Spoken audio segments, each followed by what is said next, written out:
Blast में शामिल नक्सली माड़वी गंगू को सुरक्षा बलों ने गिरफ्तार कर लिया है। मेलावाड़ा ब्लास्ट में सीआरपीएफ के 7 जवान शहीद हो गए थे। गिरफ्तार नक्सली कई अन्य वारदातों में भी शामिल था और इस पर 1 लाख का इनाम घोषित था। नक्सली माड़वी गंगू को जियाकोटा के जंगल से गिरफ्तार किया गया।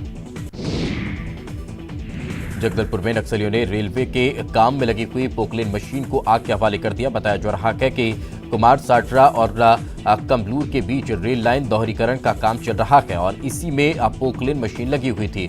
हालांकि अधिकारियों ने इस वारदात की पुष्टि नहीं की। अमेरिका प्रवास पर सीएम भूपेश बघेल आज बोस्टन में रात 9 बजे इंडियन ओवरसीज कांग्रेस के द्वारा आयोजित मेरा भारत महान एनआरआई सीरीज को संबोधित करेंगे। वहीं सीएम कावड़ यूनिवर्सिटी में भी लेक्चर देंगे। अमेरिका की कावड़ यूनिवर्सिटी में लेक्चर देने वाले छत्तीसगढ़ के पहले सीएम होंगे भूपेश बघेल। कैम्ब्रिज स्थित कावड़ यूनिवर्सिटी में सीएम इंडिया कॉन्फ्रेंस में प्रजातांत्रिक भारत में जाति और राजनीति विषय पर अपने विचार रखेंगे। राजधानी रायपुर के देवेंद्र नगर क्षेत्र में प्लाईवुड कारोबारी के घर से 50 लाख की लूट की वारदात को पुलिस ने 24 घंटे के अंदर ही क्रैक कर लिया है। वारदात में शामिल सभी 5 आरोपियों को पुलिस ने फिल्मी स्टाइल में चलती ट्रेन से लूट की पूरी रकम के साथ गिरफ्तार किया है। सभी आरोपी बीकानेर के थे और दिल्ली के रास्ते बीकानेर जाने के दौरान ही उन्हें धरा गया है। पूरी वारदात का मास्टरमाइंड कारोबारी के यहां 2 साल पहले काम कर चुका मीला राम बताया जा रहा है। डीजीपी ने वारदात को सुलझाने वाली टीम को 1,40,000 का इनाम देने की घोषणा की है। कर पाए थे और चलती ट्रेन में ही हम लोगों ने इन आरोपियों को गिरफ्तार किया। 5 आरोपी थे इसमें और जो लूटी हुई जो रकम थी वो पूरी रकम जो है हम लोगों ने बरामद की है और इस पूरे घटनाक्रम में जो कट्टा इस्तेमाल किया था वो भी हम लोगों ने एक नाले में से बरामद किया है। कुल मिलाकर हमारी टीम ने 24 घंटे के अंदर अंदर ये पूरे वारदात का पर्दाफाश किया है और इस टीम को माननीय पुलिस महानिदेशक महोदय द्वारा 1 लाख रुपए के इनाम की घोषणा की है। वहीं राजधानी में बढ़ते अपराध को लेकर जोगी कांग्रेस ने पुलिस के खिलाफ विभाग पर ही सवाल खड़ा कर दिया है। जोगी कांग्रेस के प्रवक्ता इकबाल रिजवी का कहना है कि राजधानी में खुफिया तंत्र को मजबूत करने की जरूरत है और शहर में सीसीटीवी कैमरे के अब बढ़ाने की आवश्यकता है। तो वहीं दूसरी ओर बीजेपी ने गृह विभाग पर सवाल उठाते हुए कहा है कि यहां पर लॉ एंड ऑर्डर पूरी तरह से ध्वस्त हो चुका है। तो रोकने का सबसे बड़ा जो काम है वो प्रदेश की पुलिस विभाग या होम डिपार्टमेंट जो है उसको चाहिए कि अपने खुफिया तंत्र को सक्रिय करें और सीसीटीवी कैमरा जो लगाने का शुरू किया है इसको बड़ा सख्ती से इसका पालन हो और सीसीटीवी कैमरे हर जगह लगाएं। डकैती, लूट, लॉ एंड ऑर्डर ध्वस्त, तो कुल मिलाकर कांग्रेस सरकार में कहीं कोई मैनेजमेंट नहीं है, कहीं कोई जो जनता है वो कहीं प्रसन्न नहीं, वो सुरक्षित नहीं है। लेकिन कांग्रेस जो दबाव की राजनीति करती है, जो षड्यंत्र करती है, जो प्रेशर की राजनीति करती है, इसी दम पर करती है कि इस तरह का गुंडागर्दी करके हम प्रशासन को चलाएं और लोग हमसे दबे रहें। दुर्ग में 36 घंटे के अंदर बड़ी चोरी का खुलासा करने वाली पुलिस टीम को डीजीपी सम्मानित करेंगे। टीम में शामिल पुलिस कर्मियों को डीजीपी 5 लाख रुपए का इनाम देने वाले हैं। प्रदेश में पहली बार पुलिस ने चोरी का सारा सामान बरामद किया है। हाल ही में दुर्ग के एक ज्वेलर्स की दुकान से करोड़ों रुपए के गहने की चोरी चोरों ने कर ली थी। पुलिस ने 36 घंटे में ही इस बड़ी चोरी का खुलासा करते हुए सामान के साथ आरोपी को गिरफ्तार कर लिया। बिलासपुर में बेलगहना के सूढ़ा गांव के पास माजदा और यात्री बस में जोरदार टक्कर हो गई। हादसे में 2 लोगों की मौत हो गई है जबकि 10 से ज्यादा लोग गंभीर रूप से घायल हुए हैं। घायलों को पेंड्रा अस्पताल में भर्ती कराया गया। कोंडा गांव में केशकाल के सिदाबंडा में तेज रफ्तार कार अनियंत्रित होकर होटल के अंदर जा घुसी। कार की चपेट में आने से एक स्कूल छात्र की मौत हो गई जबकि 8 स्कूली बच्चे सहित 1 ग्रामीण घायल हुआ है। घायलों को प्राथमिक स्वास्थ्य केंद्र में भर्ती करवाया गया। लंच के दौरान स्कूल के बच्चे खाना खाने के लिए होटल पहुंचे थे। धमतरी के केरेगांव थाना इलाके में नगरी से धमतरी आ रही सीमेंट से भरा हुआ ट्रक का सियादेही के पास राहगीरों को बचाने में अनियंत्रित होकर पलट गया। हालांकि इस घटना में कोई हताहत नहीं हुआ। इसकी सूचना मिलती ही पुलिस घटनास्थल पर पहुंची और सड़क आवागमन को फिर से बहाल किया गया। महासमुंद के कोतवाली पुलिस ने केनेकेरा में 1 फरवरी को हुई हत्या की गुत्थी को सुलझा लिया है। मामले में पुलिस ने मृतका के पिता को गिरफ्तार किया है। आरोपी का नाम संतोष दीवान है। आरोपी पिता ने अपनी बेटी के चरित्र पर संदेह के चलते हत्या की थी। दौरान जब ये बात सामने में आई तो धीरे धीरे पूछने के दौरान उसके ऊपर जब शिकंजा कसा पुलिस का, तब उसने इस बात को कबूल किया कि वो लड़की के बहुत ज़्यादा बाहर आने जाने से, उसके बहुत सारे पुरुष मित्रों के होने से वो बहुत ज़्यादा व्यथित था। बहन ने भी लव मैरिज किया था, इसलिए ये सशंकित था कि ये भी कहीं भाग भाग मच जाए।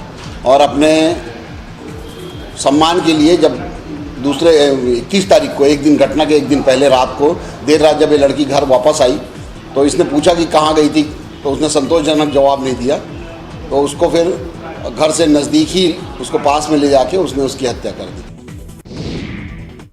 चलिए फिलहाल रुकेंगे एक छोटे से ब्रेक के लिए। ब्रेक के बाद जल्द हाजिर होंगे।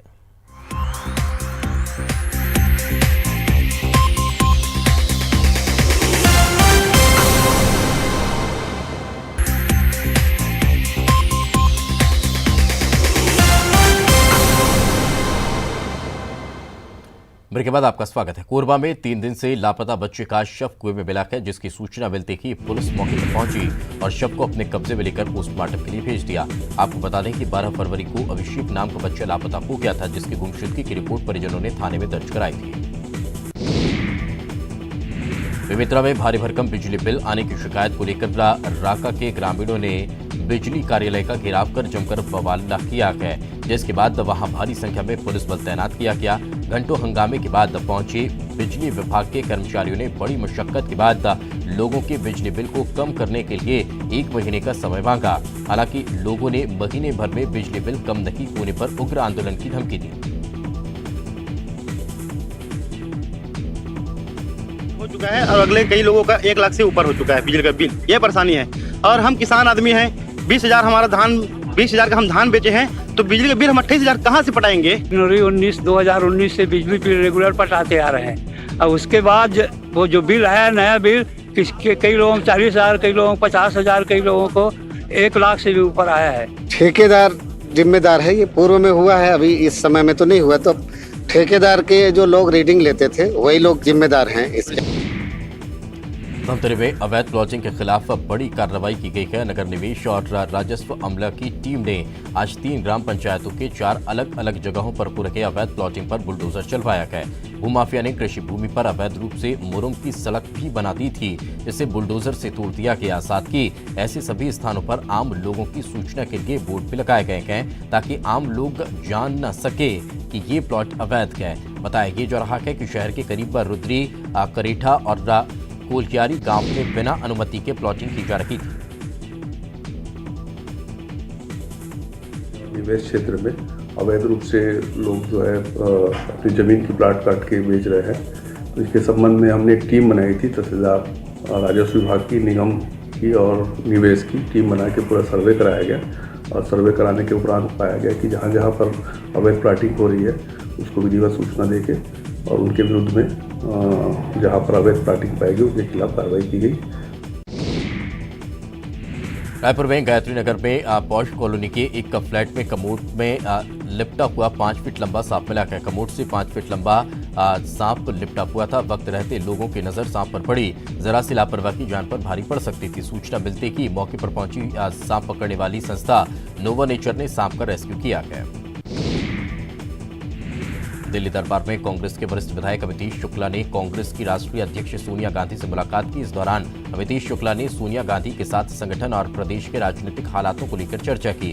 वहीं अमितेश शुक्ला ने राजनीतिक महत्व नहीं मिलने की बात सोनिया गांधी के सामने रखी है। पहले भी मंत्रिमंडल में शामिल नहीं किए जाने पर अमितेश अपनी नाराजगी जाहिर कर चुके हैं। अमितेश शुक्ला अविभाजित मध्य प्रदेश के पूर्व मुख्यमंत्री श्यामा चरण शुक्ला के पुत्र हैं। महापौर एजाज डेबर के भतीजे द्वारा मेट्स कॉलेज के एक छात्र को चाकू मारने के मामले में बीजेपी प्रवक्ता गौरीशंकर श्रीवास ने पीसीसी संचार प्रमुख शैलेश नितिन त्रिवेदी पर निशाना साधा है। श्रीवास ने आईफोन लेकर कांग्रेस में प्रवक्ता बनाने का गंभीर आरोप लगाते हुए पूछा कि चाकूबाज भतीजे पर कुछ बोले क्या, जिस पर जवाब देते हुए शैलेश नितिन त्रिवेदी ने कहा कि गौरीशंकर बीजेपी के बड़े नेता हैं। उनकी बातों पर सिर्फ इतना कहूंगा कि कांग्रेस किसी भी हिंसा की पक्षधर नहीं है। श्रीवास जी भाजपा के बड़े नेता और उन्होंने जो बात कही है, मैं इतना ही कहना चाहूँगा कि कांग्रेस पार्टी किसी भी प्रकार की हिंसा का समर्थन नहीं करती है। हमारी पार्टी के सबसे बड़े नेता गांधी जी गोडसे की हिंसा का शिकार बने थे। हम किसी भी तरीके की हिंसा के खिलाफ हैं। ये हिंसा की प्रवृत्ति भारतीय जनता पार्टी ही ऐसी प्रवृत्ति का समर्थन करती है। इसके बारे में मेरे प्रवक्ता साथी ज़्यादा बेहतर ढंग से बता पाएंगे। सुकमा में आबकारी मंत्री कवासी लखमा ने आदर्श आवासीय भवन का भूमि पूजन किया है। इस भवन के निर्माण पर कुल 7 करोड़ की लागत आएगी। इस अवसर पर नवनिर्वाचित जिला पंचायत अध्यक्ष हरीश कवासी भी मौजूद रहे। मंत्री कवासी लखमा ने छात्र छात्राओं को सम्मानित किया है। इसके साथ ही उन्होंने बीजेपी पर जमकर निशाना साधा। एक कांग्रेस पार्टी सरकार ने जनता का सुनने वाला सरकार है, महात्मा गांधी का रास्ता में चलने वाला सरकार है, गरीब को सेवा करने वाला पार्टी है। भारतीय जनता पार्टी ऊपर घूमने वाला उद्योगपति व्यापारी लोगों का सेवा करने वाला पार्टी है। यही अंतर है। इसलिए यहाँ के विकास 15 साल रुका था, अब दौड़ेगा। जगदलपुर में जिला पंचायत चुनाव के बाद बीजेपी में नाराजगी खुलकर सामने आने लगी है। पूर्व जिला पंचायत सदस्य प्रदीप देवांगन की पत्नी जिला पंचायत सदस्य निर्वाचित हुई है। उपाध्यक्ष की दौड़ में उनका नाम भी शामिल था, लेकिन उनकी जगह मनीराम कश्यप को उपाध्यक्ष बनाए जाने के बाद प्रदीप देवांगन ने पार्टी के खिलाफ नाराजगी जाहिर की है। उन्होंने बीजेपी नेताओं को जमकर खरी खोटी सुनाई और पार्टी छोड़ने की बात तक कह दी। में भी जो है मेरे साथ बहुत ज्यादा एक फ्यूज बल्ब के द्वारा अन्याय किया गया है। मैं इसका विरोध करता हूं और पार्टी में रहने के लिए मैं अब अपने आप को उतना सही नहीं समझता, क्योंकि मेरा यूज किया जा रहा है। पार्टी मेरे को यूज एंड थ्रो करके हमेशा निकालते जा रही है। इसलिए मैं पार्टी से सारे दायित्व से मैं मुक्त करना चाहता हूं। 15 साल वनवास काटने के बाद सरगुजा जिले के जिला पंचायत में कांग्रेस ने वापसी कर ली है। शुक्रवार को जिला पंचायत के सभागार में अध्यक्ष और उपाध्यक्ष पद के लिए चुनाव हुए हैं, जिसमें जिला पंचायत के दोनों बड़े पदों पर कांग्रेस समर्थित सदस्यों ने कब्जा कर लिया है और अध्यक्ष के रूप में कांग्रेस समर्थित मधु सिंह के साथ उपाध्यक्ष पद के लिए राकेश गुप्ता निर्वाचित हुए हैं। लेकिन अपनी जीत के बाद नवनिर्वाचित जिला पंचायत उपाध्यक्ष राकेश गुप्ता ने ऐलान किया है कि वो 31 दिसंबर 2020 तक 10 महीनों के लिए ही उपाध्यक्ष रहेंगे। उसके बाद जिला पंचायत उपाध्यक्ष की कमान आदित्येश्वर शरण सिंह देव संभालने वाले हैं। विधानसभा के बजट सत्र में अभी तक का पक्ष और विपक्ष के विधायकों ने 1844 सवाल सदन में लगाए हैं। 18 फरवरी से ध्यानाकर्षण और स्थगन की सूचनाएं आएंगी। पहले दिन राज्यपाल अनुसुईया उइके का अभिभाषण होगा। उसके बाद सदन की आगे की कार्रवाई होने वाली है। यह सत्र 24 फरवरी से 1 अप्रैल तक होगा। आज से 27 फरवरी तक रेल मुसाफिरों को काफी परेशानी का सामना करना पड़ सकता है। खास बात यह है कि हावड़ा मुंबई रूट की 14 ट्रेनें प्रभावित होंगी। बिलासपुर रेल मंडल के कई स्टेशनों में तीसरी रेल लाइन की कनेक्टिविटी का काम जोरों पर है, जो 27 फरवरी तक चलेगा। इसके चलते हावड़ा से मुंबई के बीच जाने वाली 14 ट्रेनें प्रभावित रहने वाली हैं। राजनांदगांव में 16 फरवरी से महंत राज सर्वेश्वर दास स्मृति अखिल भारतीय हॉकी प्रतियोगिता का आयोजन हो रहा है, जिसको सफाई और व्यवस्था को लेकर न्यूज 18 की खबर का असर देखने को मिला है। खबर चलने के बाद प्रशासन ने यहां पर युद्ध स्तर पर सफाई के लिए मशीन और कर्मचारियों को लगाया है। इस प्रतियोगिता का आयोजन 24 फरवरी तक चलने वाला है, जिसके लिए मैदान अब पूरी तरह तैयार है।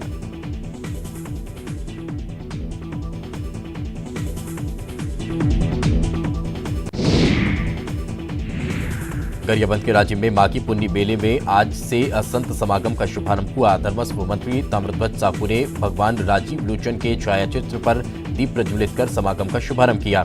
इस मौके पर कई बड़े नेता और साधु संत मौजूद रहे। महाशिवरात्रि तक ये समागम चलने वाला है।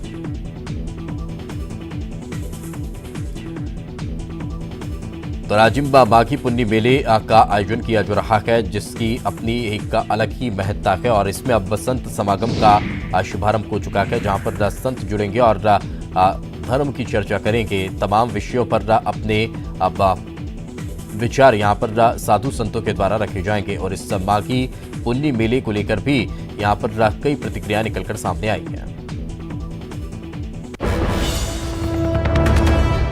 और बड़ी खबर कवर्धा से जिला कांग्रेस कमेटी को बड़ा झटका लगा है। पूर्व जिला अध्यक्ष रामकृष्ण साहू बीजेपी में शामिल हो चुके हैं। पूर्व सीएम रमन सिंह के सामने बीजेपी में उन्होंने सदस्यता ग्रहण की है। कांग्रेस के बड़े नेताओं से उनकी अनबन चल रही थी। मंत्री और विधायक पर उन्होंने गंभीर आरोप लगाए हैं।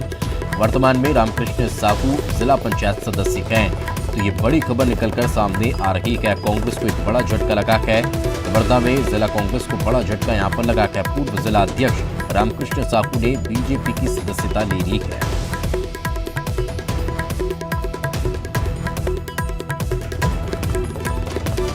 बड़ी खबर हम आपको बता रहे हैं कवर्धा से, जहां पर कांग्रेस को बड़ा झटका लगा है। कांग्रेस के पूर्व जिला अध्यक्ष ने बीजेपी का दामन थाम लिया है। कांग्रेस के कई बड़े नेताओं पर उन्होंने आरोप लगाए हैं और अनबन की बात की है।